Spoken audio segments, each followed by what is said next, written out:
Y fue allí cuando empecé a hacer relatos sobre cuestiones propias. O sea, el hecho de extrañar me llevó a hacer relatos de experiencia que teníamos, guardias, etc. Hasta que cierto día un colega en un gimnasio me dice, ¿qué estás escribiendo? Yo estaba escribiendo en el celular por Word. Y me dice, no, estoy escribiendo cuentos de gendarmería, de mi historia, de mi experiencia. Y me dice, bueno, él particularmente había sido guionista de teatro y demás. Me dice, ¿por qué no haces una novela que el día de mañana pueda transformarse en una película y que tenga un sentido un poco más fuerte?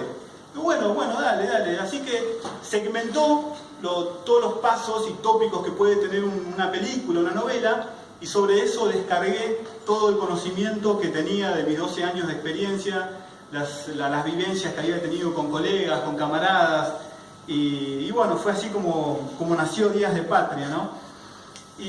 Pero le faltaba la parte estratégica, le faltaba ese toque final para poder llegar de la mejor manera a todos, ya que es muy difícil escribir un libro y más de estas características, y hay que tener también, el otro día me dijo un comandante mayor, la verdad que me quedó acá, decía, hay que tener espalda para escribir un libro de esto.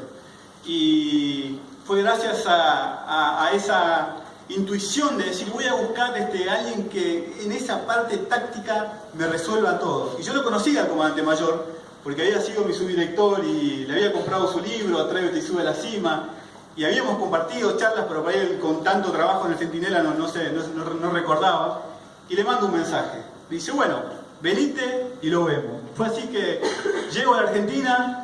Tenía pasaje de regreso un viernes, el comandante lee el libro cuando llego y viene al otro día y nos juntamos en ese bar que debe tener miles de horas de trabajo nuestra durante estos 4 meses que no hemos dejado, no hemos cesado de trabajar, nos tomamos más de 5.000 cafés, 8.000 gin tonic. Y bueno, y me dice, Carlos, casi la misma experiencia que nuestra presentadora, me has hecho llorar durante casi todo el libro, me dice. Le había llegado, el mensaje había llegado de una manera fuerte al ser del gendarme, a lo que realmente somos, y me dice, lo vamos a terminar. Y fue así que el comandante, por ahí con adversidades y demás, que jamás dejó que lo abatieran, estuvo acá conmigo encerrado 4 meses, terminando de darle los detalles a este libro, que realmente la repercusión que tuvo, las vueltas que le hemos dado, tratar de conseguir la aprobación del personal superior de la fuerza, entre tantas otras cuestiones, llegamos a concretar el libro. Y esa es la primera persona que yo quisiera agradecer realmente, porque lo siento como parte de mi familia ya, el comandante mayor, paracaidista de alta infiltración, un comando que combatió contra el ejército de Pablo Escobar, contra el ejército liberal de Colombia. O sea, tiene mucha guerra tiene este comandante.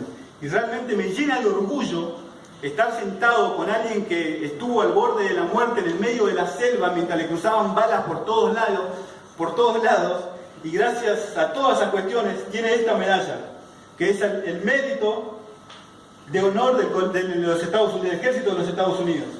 Y realmente, o sea, es indescriptible la sensación de trabajar con un comandante con todas estas cualidades y demás, ¿no? O sea, que en común tenemos la cuestión de él salta, yo vuelo por ahí a esa altura, él salta a 9.000 metros de altura.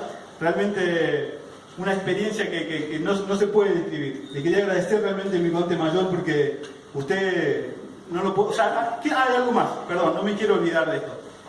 Hay por ahí gendarmes que lo conocen al comandante mayor y le suelen decir el número, no le pronuncian el nombre, ¿sí? El apellido, y eso ya viene, yo me acuerdo cuando trabajaba en el Centinela.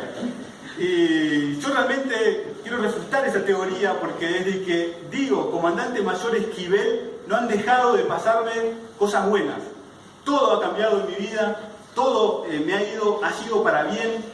Y nada, hasta inclusive el mail, cambie ese mail por favor, número dice Gmail, y yo cambie eso. Me gustaría que le digan comandante mayor Esquivel como realmente se merece, y el nombre que siempre lo portó y lo caracterizó y lo lleva con mucho orgullo.